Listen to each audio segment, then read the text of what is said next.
So welcome to the 8th chapter of Indian Economy, Employment. Open your books.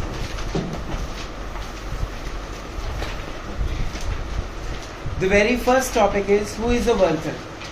Tanvi, stand up. Who is a worker? आपको खुद को सुना आपने क्या बोला? मुझे नहीं सुना मत. Speak it louder.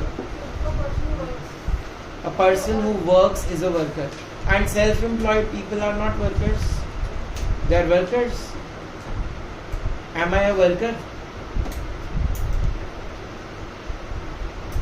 Is your dad having his your own shop? Is he a worker or whom he is hiring is a worker?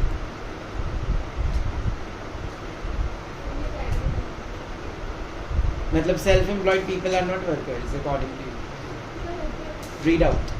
Mask नीचे करके रीड आउट करो. Who is a worker? बैठ के. A worker is an individual who is engaged in some production activity. Since production means value addition, we can also define worker as an individual who is engaged in the process of value addition. We know some total of value addition by the residents of a country among the national income. Accordingly, we can state that a worker engaged in the process of value addition contributes to the national income of the country in one way or other. मतलब जो भी बंदा, जो भी इंसान national income में contribute कर रहा है, जो भी बंदा नेशनल इनकम में कंट्रीब्यूट करता है वो वर्कर है. चाहे वो एक स्किल्ड पर्सन हो, चाहे वो एक अनस्किल्ड पर्सन हो, चाहे वो सेमी स्किल्ड पर्सन.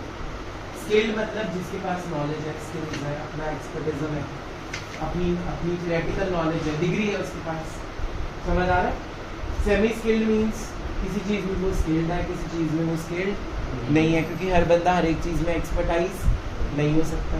और अनस्किल्ड मतलब मजदूर लोग, जिनके पास स्किल्स तो हैं लेकिन नॉलेज नहीं है, उनको गाइड करते हैं तब वो काम करते हैं. तो worker basically here means any person who is engaged in the process of value addition. जो बंदा वैल्यू ऐड कर रहा है, इकोनॉमी में नेशनल इनकम में कंट्रीब्यूट कर रहा है, चाहे डायरेक्टली करे चाहे इनडायरेक्टली करे, वो वर्कर है. क्लियर? Any doubts? आगे चलते हैं. Okay. Self employed and hired workers. पढ़ो सह जिसको मास्क नीचे करके. Workers are those in employment which are classified as self-employed and hired. Self-employed workers. These are those workers who are engaged in their own business or own profession. For example, a farmer working on his own farm or an entrepreneur working in his own factory. समझ आ गया? तो जो मेरा question था तन्वी से कि उसकी खुद के जो शॉप है, तो पापा क्या वर्कर हैं? यस, सेल्फ एम्प्लॉयड वर्कर हैं वो, क्योंकि वो भी इनडायरेक्टली या डायरेक्टली वैल्यू एडिशन में काम करेंगे, वो भी नेशनल इनकम में काउंट करेंगे. तो जब नेशनल इनकम में कंट्रीब्यूट होता है तो कंट्री का क्या बढ़ता है? जीडीपी. तो जो बंदे ने जीडीपी बढ़ा दिया वो बंदा वर्कर बन गया. क्लियर है? Next, hired workers. These are those workers who work for others. They render their services to ठीक है, जिनको हम आगे हायर करते हैं वो कौन से होते हैं? Hired workers. मास्क ऊपर कर लो. Harjot Kaur. Casual workers. Read out, mask down. These are daily wagers. They are not hired by their employers on regular basis. They are not given social security benefits like provident fund, gratuity or pension. What is gratuity? Underline करके लिखो. Gratuity is a gratuitous act. Gratuity is a gratuitous act. Gratuity is a gratuitous act out of love and affection.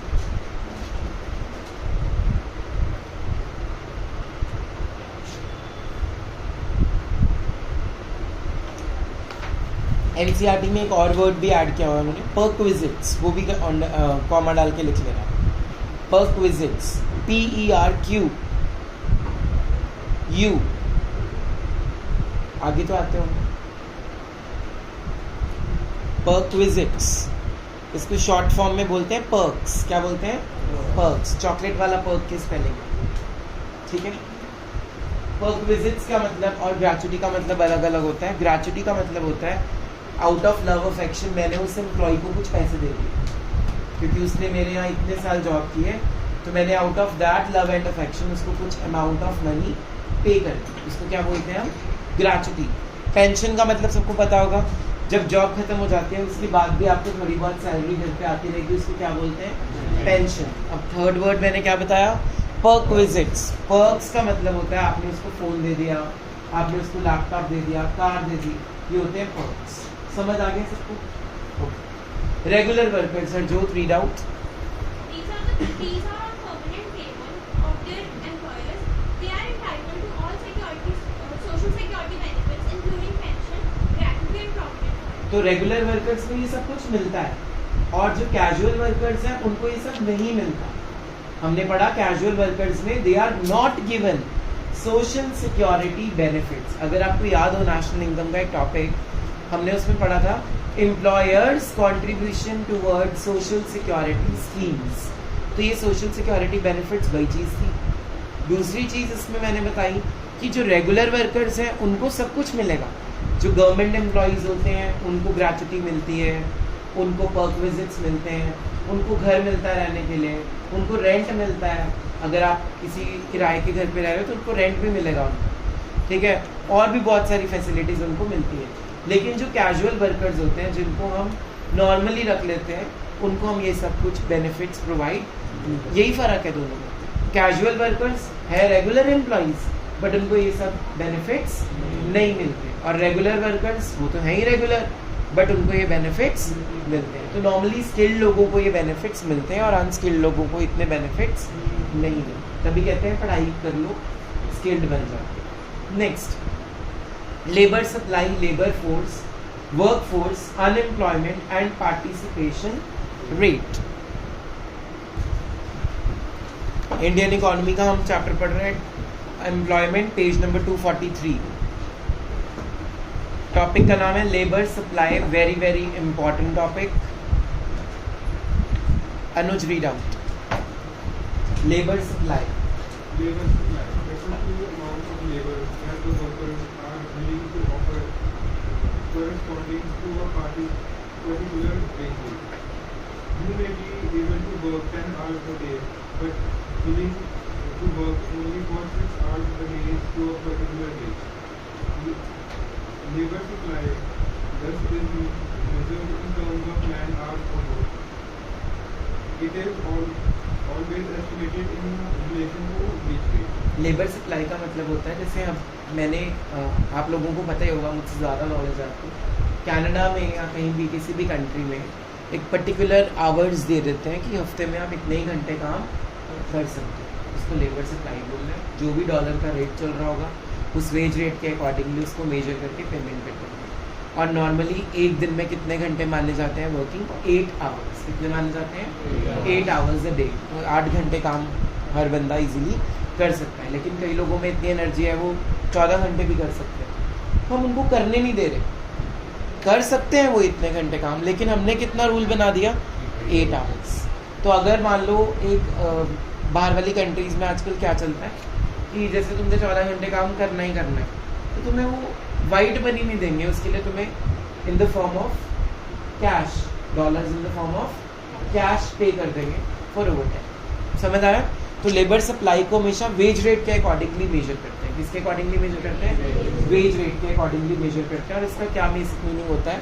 जितने घंटे हम allow कर रहे हैं एक worker को काम करने के लिए, कर वो जितने मर्जी घंटे सकता है, हार्डली मैटर्स, बट हम कितने घंटे अलाउ कर रहे हैं वो चीज़ है। दूसरा हम क्या मानते हैं? 1 hour is equals to how many working hours? 8 hours. ये ब्रैकेट में लिखा हुआ है, उस बेसिस में पढ़ा नहीं, इसको अंडरलाइन कर लेना, बड़ा important point. Considering 8 man hours equal to 1 man day. This is the key line of the answer. You have to mention in this point. Second point is labor force. अभी हमने पढ़ा labor supply. अब हम क्या पढ़ेंगे? labor force. Chandni, read the point. Marks down. Labor force. Labor force on the other hand. Louder. Labor force on the other hand refers to the number of workers actually working or willing to work. It is not related to wage rate. तो labour force का मतलब उसने बताया है refers to number of workers actually working or willing to, जितना actual वो काम कर रहे हैं। इसमें कोई वेज रेट का रोल इम्पोर्टेंट नहीं है। ऊपर वाले को जो मेजर किया था वो किस में करना है, वेज रेट में अकॉर्डिंगली मेजर करना है, लेकिन लेबर फोर्स में हमने वेज रेट पे ध्यान नहीं देना। तो अगर मान लो तन्वी ने कनाडा में जाके 8 घंटे का रूल तोड़ के 10 घंटे काम कर लिया, तो ये लेबर फोर्स है या लेबर सप्लाई है? ये लेबर फोर्स है। लेबर सप्लाई क्या बोलती है? सिर्फ वेज रेट के अकॉर्डिंगली आपको 1 घंटे के इतने डॉलर्स देंगे हम, और आप कितने घंटे काम कर सकते हो, कितने घंटे काम कर सकते हो, 8 hours. That was labour supply. समझ आया difference? Actually working is labour force, allowed is labour supply. Difference is to be learn at home. इसका बेसिस बना लेना खुद से। से हम आस नीचे वर्क फोर्स रीड आउट करो। What is work force? Workforce refers to the number of persons actually working and does not account for those who are willing to work but not working. Thus, workforce equals to labor force minus number of persons not working but are willing to work. समझ आया कुछ? जैसे कई लोग होते हैं वो काम करना चाहते हैं बट उनको ढंग का काम नहीं मिलता, मास्क ऊपर करना, उनको ढंग का काम नहीं मिलता, तो वो कहते हैं अभी ना हमने कुछ टाइम जॉब नहीं करनी, हम स्टडी करना चाहते हैं, हम आगे के एग्जाम्स की प्रिपरेशन करते हैं। तो they are actually willing to work but are actually not working. तो what is workforce? Once again read out. It refers to number of persons actually working, जो एक्चुअली में लोग काम कर रहे हैं। हमने इसमें क्या नहीं लेना, who are willing to work but are not working, वो नहीं लेना। अगर 100 स्टूडेंट्स हैं मेरी क्लास में से, 100 में से 80 की जॉब लग गई, they are working, that is the workforce. जो 20 हैं क्या वो जॉब करना नहीं चाहते? चाहते होंगे बट अभी नहीं चाहते होंगे, वो चाहते होंगे हम और स्टडी करें, अपने आप को और एनहांस करें, उसके बाद हम जॉब करें, तो उनको वर्कफोर्स में काउंट हम नहीं करते। क्लियर? इस फॉर्मूले को रट लो, न्यूमेरिकल आता है MCQ. Next topic is unemployment. Shivani, marks down and read out the meaning of unemployment. The above concepts like the estimation of unemployment and number of persons unemployed as unknown. Number of persons unemployed is equal to labor force minus workforce. What was labor force? The actual number of people who are working according to the hours, जिसमें wage rate important नहीं है, उसमें से workforce को क्या कर देंगे? Minus. workforce क्या था? जितने लोग काम कर रहे हैं, कर सकते हैं नहीं लेना, कर रहे हैं लेना, वो workforce है। तो बाकी के जो रह गए वो क्या रह गए? अनपढ़ गवार, that is unemployment. Clear? Next topic इसी में से निकलता है रेट ऑफ अनएम्प्लॉयमेंट। क्या फॉर्मूला है इसका? पढ़ो, नंबर ऑफ पर्सन्स अनएम्प्लॉयड जो निकले होंगे divided by labour force into 100। What was labour force? Again वही, जो लोग काम कर रहे हैं, जितने घंटे वो काम कर रहे हैं, दैट वाज लेबर फोर्स। इसमें वेज रेट इंक्लूडिंग नहीं होता। लेबर सप्लाई में क्या होता है? कितने घंटे हम उनको अलाउ करते हैं according to the wage rate. तो वेज रेट इंपॉर्टेंट किसमें है? लेबर सप्लाई में। किसमें इंपॉर्टेंट नहीं है? लेबर फोर्स में। लेबर फोर्स में से अगर वर्क फोर्स माइनस हो जाएगी तो क्या निकल जाएगी? अनएम्प्लॉयमेंट। क्या निकल जाएगी? जो अनएम्प्लॉयमेंट निकलेगी उसको लेबर फोर्स से डिवाइड करके मल्टीप्लाई बाय 100 क्या निकल जाएगा? वो रेट ऑफ अनएम्प्लॉयमेंट। क्लियर? इस फॉर्मूले को भी जरूर मार्क करें। Next is participation rate. Very very very important topic, participation rate. Jugan, read out. Participation rate refers to the proportion of population that is actively engaged in the process of production or the process of value addition in the country. It is the worker population ratio and estimated as under. Participation rate is equals to total workforce upon total population into 100. Workforce का मतलब क्या है? जो लोग actually में काम कर रहे हैं, उसमें हमने वो नहीं लेने जो विलिंग टू वर्क है। 100 में से अगर 80 लोगों की जॉब ली है तो वर्कफोर्स कितनी है? 80। 20 नहीं लेने, हालांकि वो भी काम करना चाहते हैं। तो वर्कफोर्स को अपनी टोटल पॉपुलेशन से क्या कर देना? डिवाइड। मान लो 80 वर्कर्स काम कर रहे हैं और 100 टोटल पॉपुलेशन है मेरी कंट्री की, तो मेरा पार्टिसिपेशन रेट कितना आ गया? 80%। Marks obtained upon total marks into 100। तो 80 लोगों ने काम करने को चूज किया आउट ऑफ 100 पीपल, तो कितना पार्टिसिपेशन रेट है कंट्री का? 80%। समझ आ गया? तो पार्टिसिपेशन रेट क्या होता है कि टोटल पॉपुलेशन में से कितनी वर्कफोर्स है जो काम करती है। तो आज हमने जो टॉपिक्स पढ़े हैं एक बार रिकैप करते हैं इसको। फर्स्ट पेज पे आ जाओ वापस। Who is a worker? Worker कौन है? वर्कर वो है जो वैल्यू एडिशन यानी कि नेशनल इनकम में कंट्रीब्यूट करता है। तो इसका कीवर्ड क्या है बच्चों? Value addition, national income. Underline value addition and national income. Value addition and national income. तो कौन है वर्कर? जो नेशनल इनकम में कंट्रीब्यूट कर रहा है, जो वैल्यू एडिशन कर रहा है, उसको हम वर्कर की डेफिनेशन में कंसिडर करेंगे। क्लियर है सबको? उसके बाद हमने पढ़ा self employed worker. Self employed होते हैं जो लोग खुद का काम करते हैं। एक फार्मर खुद अपने फार्म में काम कर रहा है, वो सेल्फ एम्प्लॉयड। ठीक है, तन्वी के डैड की खुद की शॉप है, वो सेल्फ एम्प्लॉयड है। मेरा खुद का ट्यूशन सेंटर है, वो मैं क्या हूँ? Self employed. मैं किसी के अंडर काम नहीं कर रहा। These are self employed people, they naturally contribute to national income, they do contribute towards value addition, hence they are the workers. Second हमने पढ़ा इसमें hired workers, जिनको हम आगे wages पे रखते हैं, उनको हम क्या बोलते हैं? hired workers. फिर हमने पढ़ा casual workers. Casual workers होते रेगुलर है, बट उनको क्या क्या नहीं मिलता? पेंशन नहीं मिलती, ग्रेच्युटी नहीं मिलती, परक्विजिट्स नहीं मिलते। ठीक है, और रेगुलर वर्कर्स कौन होते हैं? जो रेगुलरली काम करते हैं, स्किल्ड होते हैं, उनको पेंशन भी मिलेगी, उनको ग्रेच्युटी भी मिलेगी, उनको सारे रिटायरमेंट बेनिफिट्स भी मिलेंगे, पेंशन भी मिलेगी। ओके, फिर हमने पढ़ा लेबर सप्लाई। लेबर सप्लाई का मतलब है कितने घंटे हम उनको अलाउ कर रहे हैं काम करने के लिए। हमने इसमें ये नहीं देखना वो कितने घंटे काम कर सकते हैं, हमने ये देखना है हम कितने घंटे उनको as a rule of the country allow कर रहे हैं। और इंडिया का रूल और यूएसए का रूल सेम ही है। एक दिन में हम कितने घंटे काम करने देते हैं? 8 आवर्स। कितने घंटे काम करने देते हैं? 8 आवर्स। इसमें वेज रेट बहुत ज्यादा इंपॉर्टेंट रोल प्ले करती है। इसमें वेज रेट बहुत ज्यादा इंपॉर्टेंट रोल प्ले करती है। तो इसका कीवर्ड क्या हुआ? Wage rate. Underline. Next is labour force. Labour force means कितने घंटे उसने एक्चुअली काम किया है। इसमें वेज रेट को हमने ध्यान में नहीं रखना। किसमें ध्यान में नहीं रखना? लेबर फोर्स में। नेक्स्ट टॉपिक आपका होमवर्क है labour supply versus labour force. With basis आप इसको मेरे को कल सुनाओगे। Next topic is work force. Work force का मतलब क्या था? जितने लोग एक्चुअली में काम कर रहे हैं, वो लोग नहीं ले रहे इसमें जो काम करना चाहते हैं, जितने लोग एक्चुअली में काम कर रहे हैं। उसके बाद हमने क्या पढ़ा? अनएम्प्लॉयमेंट। अनएम्प्लॉयमेंट कैसे निकलेगी? फोर्स में से जो हमारी वर्क फोर्स है, टोटल लेबर फोर्स में से वर्क फोर्स क्या कर दोगे? माइनस। फिर क्या हमने पढ़ा? Rate of unemployment. क्या फॉर्मूला उसका? जितने अनएम्प्लॉयमेंट निकली, जो भी फॉर्मूला लगाया उससे जो आएगा answer, numerator divided by labour force into 100, you will get your answer in the percentage. उसके बाद हमने पढ़ा पार्टिसिपेशन रेट। जितने लोग काम कर रहे हैं एक्चुअली में, उनको क्या बोलते हैं? Work force. क्या बोलते हैं? वर्क फोर्स को टोटल पॉपुलेशन से क्या कर देना? Divide multiply by 100। चले आगे।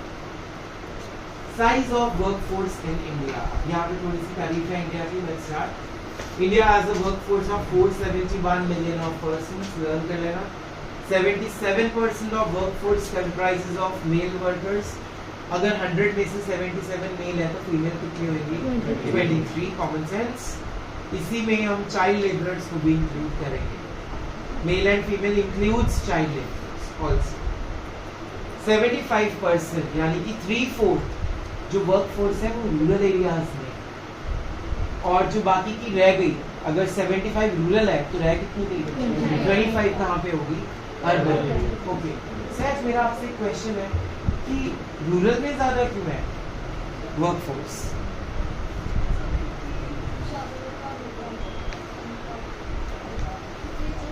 वर्क फोर्स तो होता है जितने लोग एक्चुअली काम कर रहे हैं। Why in rural area it is more as compared to urban areas?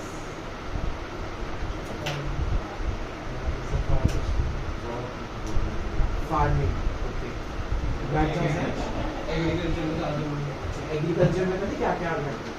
Farming आ गया, फिशरीज आ गया, फॉरेस्ट्री आ गया, हॉर्टिकल्चर, फ्लोरिकल्चर, ये सारे आ गए। Good answer. गरीबी वहाँ ज़्यादा है, people are poor, occupation they are not skilled, उन्होंने पढ़ाई नहीं की तो उनको करना पड़ता है काम घर घर जाकर। ठीक है, वो वर्कर्स बन गए। और क्या रीज़न हो सकता है? पॉवर्टी ज़्यादा है। हाँ जी, आजकल इंडस्ट्रीज रूरल एरियाज में ज़्यादा खुल रही हैं, तो वहाँ के लोगों को एम्प्लॉयमेंट मिल रही है। Very good answer sir.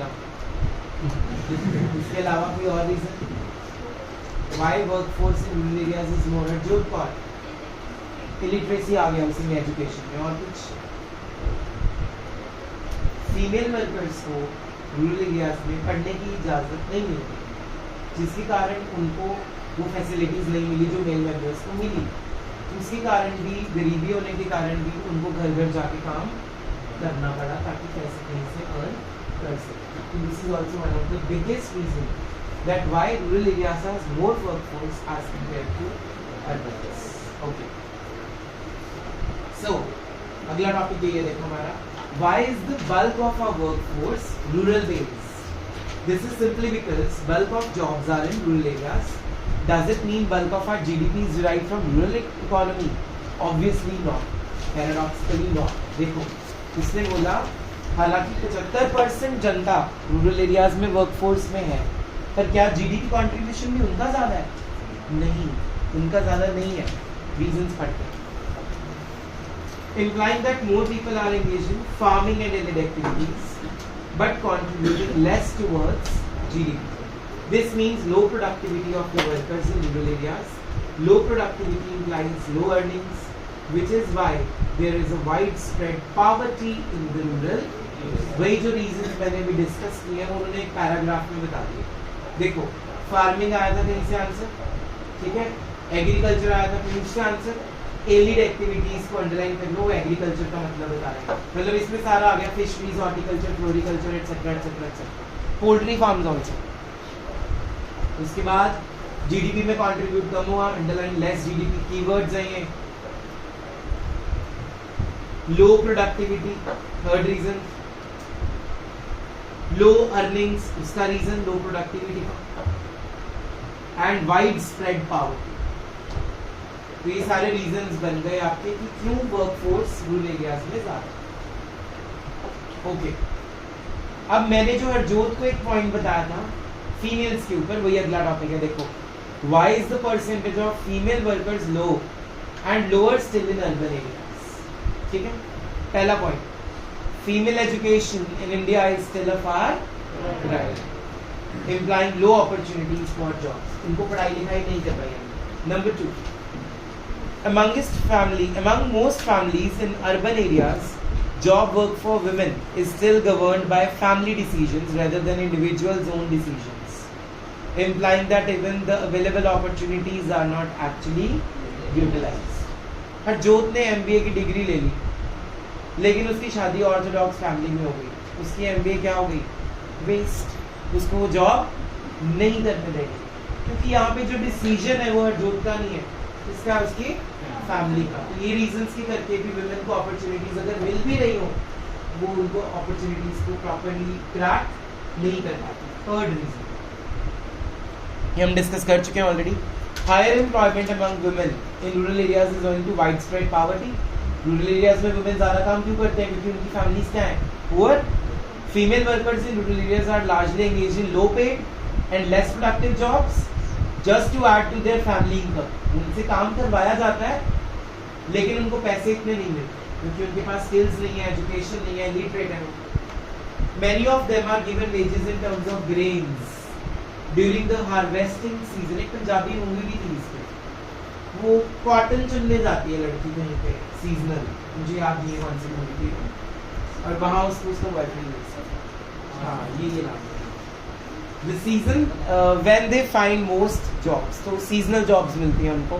जैसे किसी भी फार्म में भेज देंगे, चाय पत्ती उखाड़ के लेके आओ, देखा होगा तुमने हिल स्टेशन पे वो एक बड़ा सा बैग लेके जा रही होती है, यही सब है मूवीज में तुमने बहुत बार देखा होगा. तो उनके पास प्रॉपर स्किल्स नहीं है, एजुकेशन नहीं है, पुअर है, वो सिर्फ अपनी फैमिली की इनकम को थोड़ा बहुत बढ़ाने के लिए उनको काम करना पड़ता है. हालांकि they do not gate huge amount of wages. Clear? अच्छा लग रहा है आपको? Next topic, rate of participation across rural and urban areas. This is completely learning data. आपको नेक्स्ट पेज पे एक टेबल दिया हुआ है, वो क्रैम करना है आपने प्रॉपर्ली. इसके रीजंस पढ़ते हैं हम कंक्लूजन्स पे. पहला पॉइंट है high dependency ratio. Overall rate of participation in the country is not very high. Participation rate का फॉर्मूला क्या था?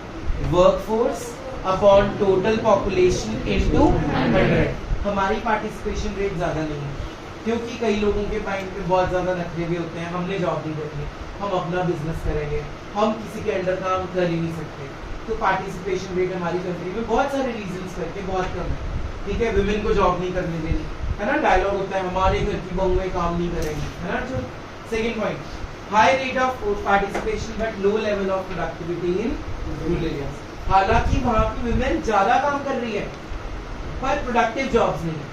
प्रोडक्टिव जॉब्स ना होने के कारण उनकी वेजेस इतनी नहीं है, वो पुअर की पुअर ही रह गई, जबकि वो काम भी अर्बन एरिया से compare to urban area womens, rural area womens ज्यादा हार्ड वर्किंग, ज्यादा स्ट्रांग होती है, उनकी इम्यूनिटी ज्यादा स्ट्रांग होती है, वो ज्यादा हजार्डस काम कर सकते हैं, ऐसा नो।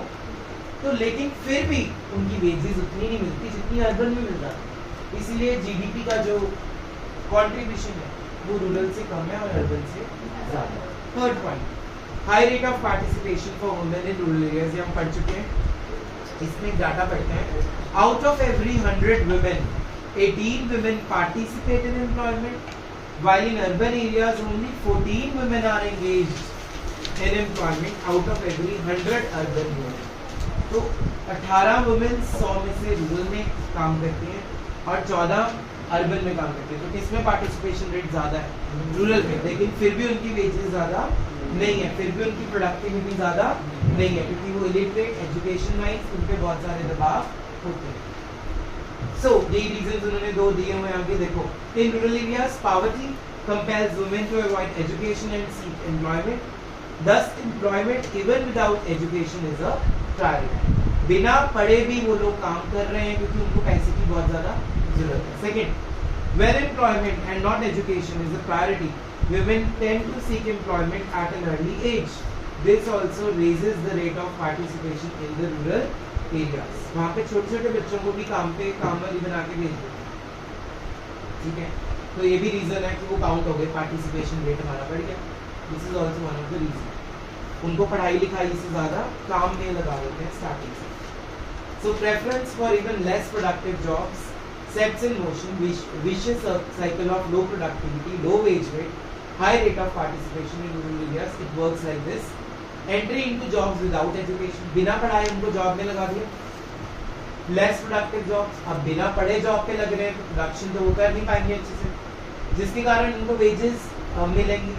और हाई रेट ऑफ पार्टिसिपेशन क्यों बन गया? क्योंकि सारे बच्चे, छोटी छोटी लड़कियां भी काम करना स्टार्ट बचपन से ही शुरू कर देंगे। समझ आ गया पॉइंट? नेक्स्ट, अर्बन एरियाज में क्या होता है? हाई क्लैरिटी ऑफ एजुकेशन, यहाँ के लोग पढ़ाई पे ज़्यादा ध्यान देते हैं पहले। Low priority to jobs at early age. This keeps the rate of participation relatively low. Here, we'll continue to full accounts.